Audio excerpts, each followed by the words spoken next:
Halo teman-teman semuanya, kembali lagi bareng gue Julio Ekspor. Di video kali ini, gue pengen ngebahas satu konten atau satu judul yang menarik banget yang mungkin bisa memberikan sebuah jawaban yang jelas buat teman-teman semua. Judulnya adalah, bisa nggak sih ekspor tanpa modal?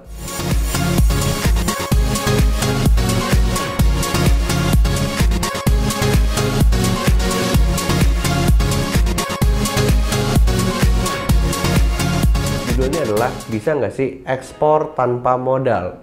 Nah, kalau misalnya gue pengen breakdown dulu di awal bahwa kalian yang sekarang mau jadi entrepreneur, kalian mau jadi seorang pengusaha, kalian harus paham dulu pengusaha. Artinya memang kata kuncinya adalah usaha, bukan modal uang. Modalnya adalah pengetahuan dan juga kerja keras. Nah, yang ini pengen gue jelasin ke kalian bahwa gimana caranya ekspor tanpa modal. Bahkan bukan hanya sekedar tanpa modal, kalian pun bisa ekspor tanpa punya barang. Loh, kok bisa? Gue jelasin, ada satu konsep yang namanya trading. Ini kalian jangan salah paham ya dengan kata-kata trading ya, karena konsep ini pun diterapkan di Singapura. Jadi mereka skalanya adalah skala negara, bukan lagi skala perorangan.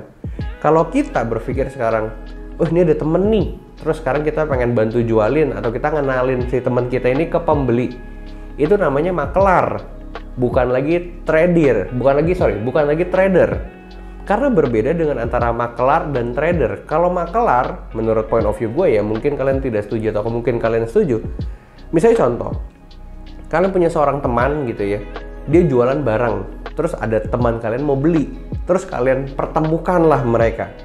Itu namanya makelar. Kalian cuma terima commission, kalian cuma terima fee dan lain sebagainya.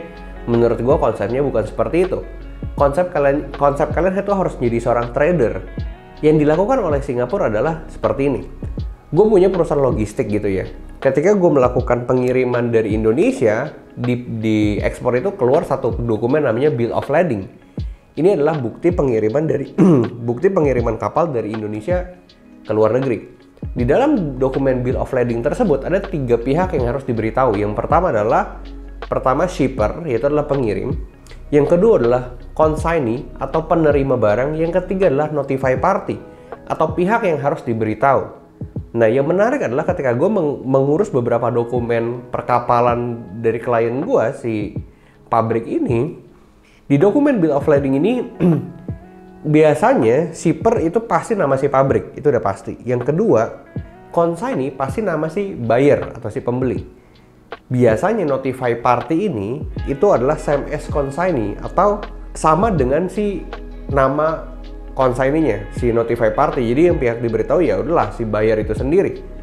Tapi banyak banget notify party-nya itu bukan sama seperti nama consignee-nya, bukan nama si buyer, tapi notify party-nya itu perusahaan di Singapura.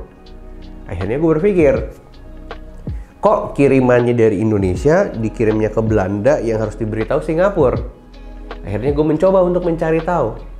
Dan akhirnya gue mendapatkan satu fakta yang mengejutkan bahwa ternyata pembeli yang di Belanda ini bertransaksinya itu ke Singapura.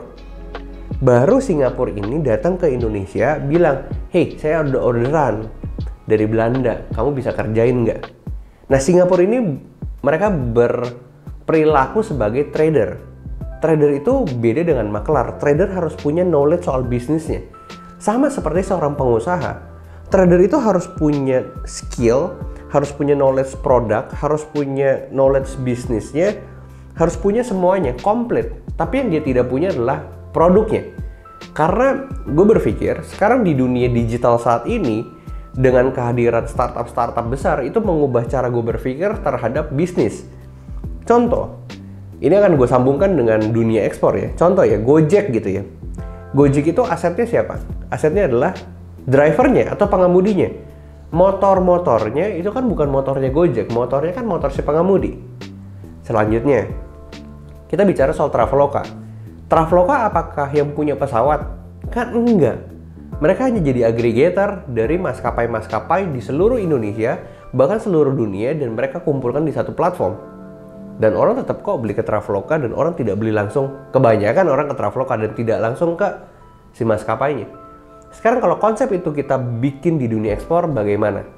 Kalian juga harus berpikir bahwa ketika kalian berjualan barang ke si buyer, itu kan tidak harus barang kalian. Kalian bisa bekerja sama dengan supplier-supplier yang ada di daerah kalian.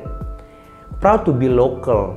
Jadi local hero. Kalau kalian yang nonton sekarang ada di daerah, ini adalah kesempatan yang baik buat kalian karena di daerah kalian banyak banget barang-barang yang bisa dieksplor dan diekspor. Yang penting adalah tadi gue bilang, kalian harus ngerti bisnisnya, ngerti produknya, ngerti bagaimana bernegosiasi dengan buyer dan lain sebagainya. Ada nggak unsur uang? Kan nggak ada. Jadi kalau misalnya kalian sudah ngerti itu, baru kalian bisa bernegosiasi untuk melakukan pembayaran dari sisi buyer, apakah transfer ke kalian dan lain sebagainya. Yang penting adalah kalian harus trustable, bisa dipercaya. Itu dulu konsepnya. Jadi kalau misalnya ditanya ekspor bisa tanpa modal, bisa banget.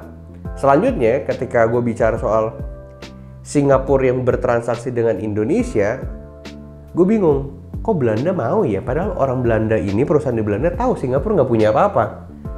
Ternyata pas gue coba cari, kenapa Belanda tetap mau bertransaksi dengan Singapura? Ada satu jawaban yang menurut gue kayak wow, mengagetkan gitu ya. Ternyata Belanda mau transaksi dengan Singapura karena Singapura bisa dipercaya. Singapura trustable perusahaannya.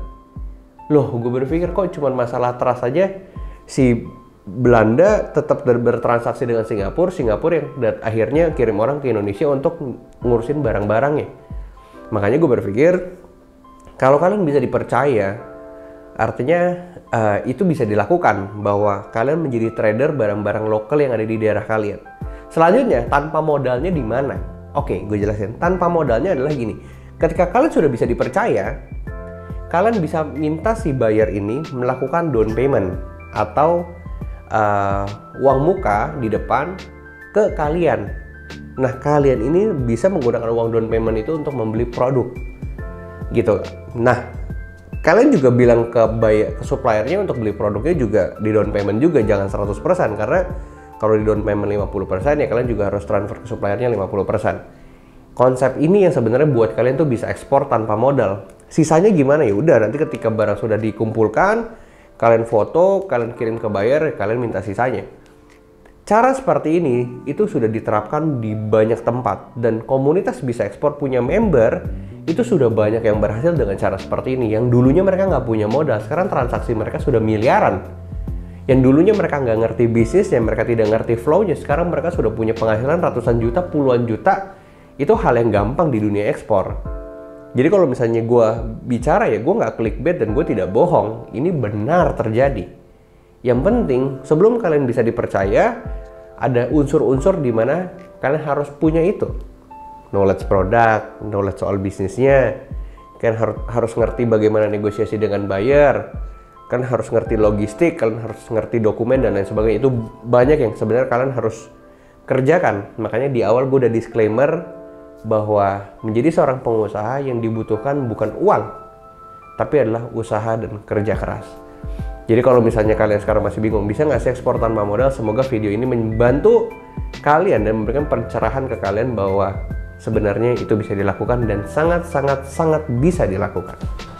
Gitu. Jadi semoga ini membantu teman-teman semua untuk bisa ngelihat bahwa industri ekspor adalah industri yang menarik di Indonesia, dan kedepannya gue akan coba ngonten gitu ya, ngonten di YouTube dengan video-video yang lebih menarik, judul-judul yang lebih menarik, dan pembahasan yang lebih menarik pastinya di channel Julio Ekspor. Kurang lebih seperti itu teman-teman. Kalau kalian punya pertanyaan, kalian bisa tulis di kolom komentar. Jangan lupa subscribe, like, dan komen. Dan semoga kita bisa bertemu di konten selanjutnya. See you, bye-bye, terima kasih.